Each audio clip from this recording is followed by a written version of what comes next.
When it comes to restaurants, Tikka Masala tops the list and is the most favorite pick here in the US and UK. The traditional original recipe is with chicken, but today I will show you that same restaurant style Tikka Masala using prawns. It takes half the time compared to the original recipe, and I think it tastes even better than chicken.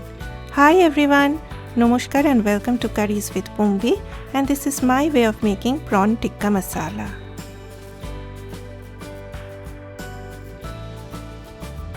The very first thing you need to do is to marinate the prawns.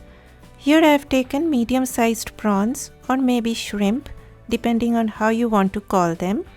I have cleaned and washed them, and you do not have to do this, but I have kept 2 or 3 of them with their tails on so that they can pose for a beautiful picture at the end. I need to add some lemon juice. When it comes to chicken tikka masala, you need to add yogurt to tenderize the meat. But since we are using prawns today, lemon juice does a pretty good job. Red chili powder. You can even use paprika if you do not want the heat. Then chickpea flour. My viewers from India, you can even use besan. Some freshly ground black pepper and little bit of oil. Mix everything and keep it aside while you do your other prep work, as prawns need very less marination time.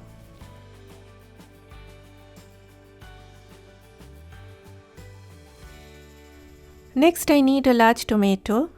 I like to peel the skin, so with your knife make a X-like mark on it and then add hot water to it.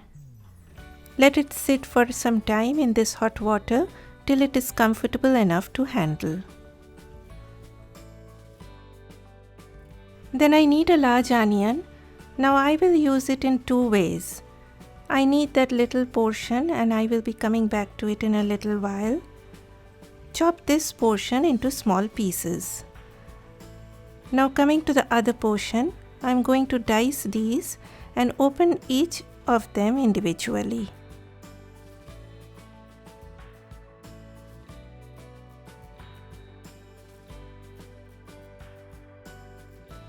Then I need capsicum or green bell pepper depending on which part of the world you are in and how you want to call them.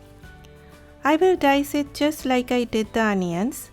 Since my capsicum is large, so I am using only half of it, but you can add more. If I try to sneak in more, I have observed that once the dish is served, everything disappears except those green ones. Here I have taken some ginger and garlic. Put them in your blender jar along with a few tablespoons of water and blend to a smooth paste. You can even grate the ginger and garlic using the fine holes of your grater, but in that case your gravy will not be that smooth, but there will be no change in taste. Here I am looking for a smooth paste like this.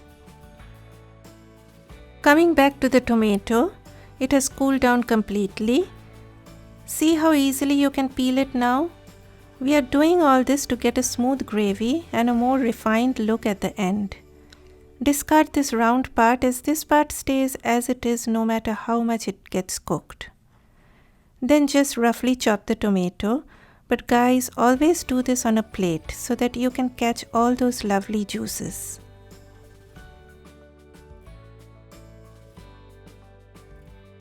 Start by heating oil over medium-high heat. I am going to add the prawns going round clockwise so that when it comes to turning them, I start from the one that went into the pan first. Now prawns take very less time to get cooked. The more you cook them, the more rubbery and tough they become. So just give them not more than a minute on each side, as they will be again going into the gravy. Like as soon as you see them changing color, turn them. Do not overcrowd the pan. You want to sear them and not steam, so add them in batches in a single layer. It doesn't take much time to get that sear, but I will always recommend you to add in batches. So give them a minute on each side and take them out.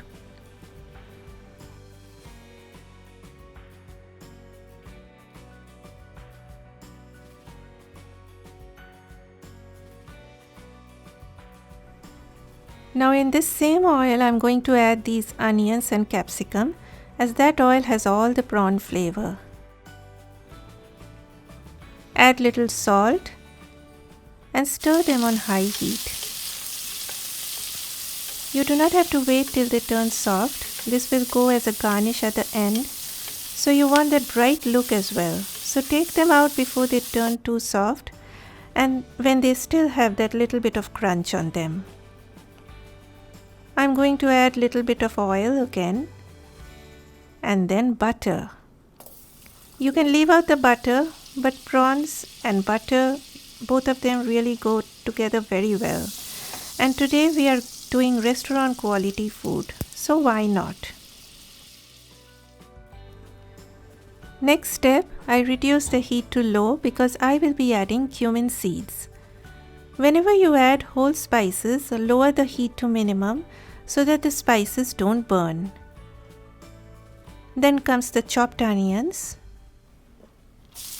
You can now increase the heat to medium and fry the onions.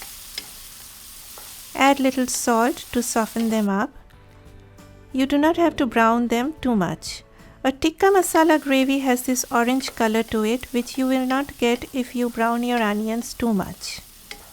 As soon as the onions soften up and become a bit pale in color, lower the heat again to the lowest possible mark and add Kashmiri red chili powder or paprika if you do not want any heat.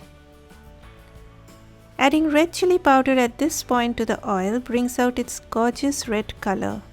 But remember to do this on a very low heat, or else it will burn and you cannot let that happen.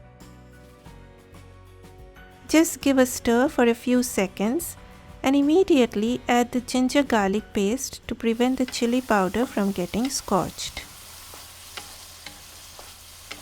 Stir till all that raw smell from the ginger and garlic goes away and the mixture looks dry with all that surrounding oil doing a little bit of their own jig. At this point, add the chopped tomato.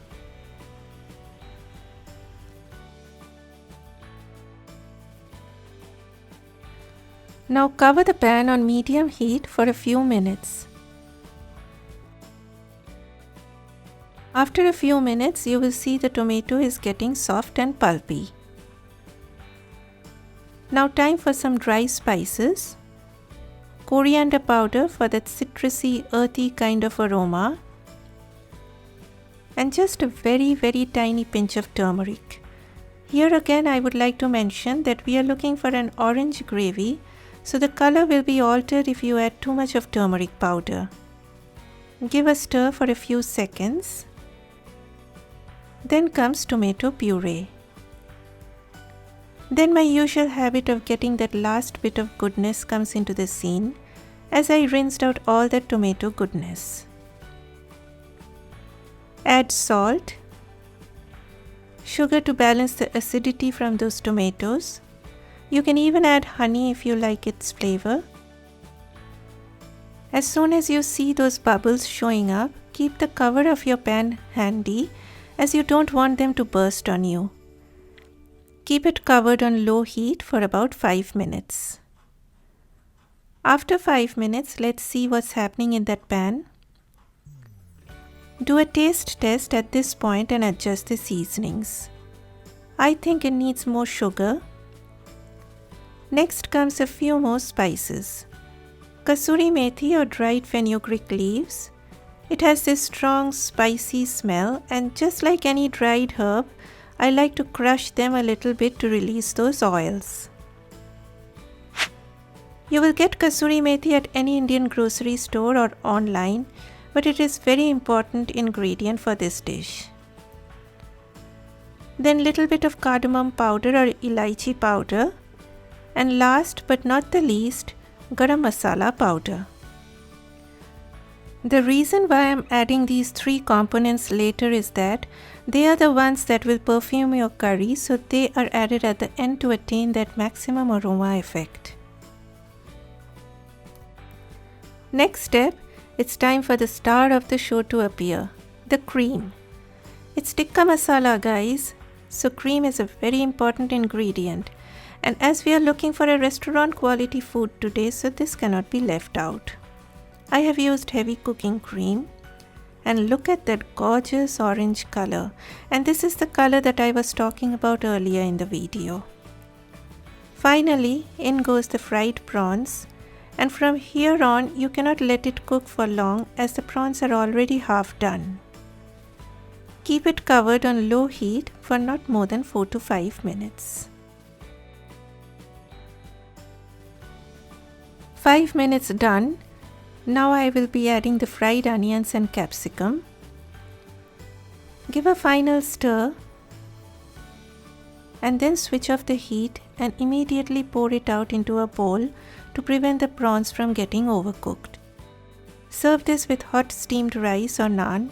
If you have any questions or comments, pop them down below as your feedback is really always appreciated. And if you are new here, please consider subscribing so that I can bring more recipes for you. This is Bumbi and thanks for joining me today. Bye bye.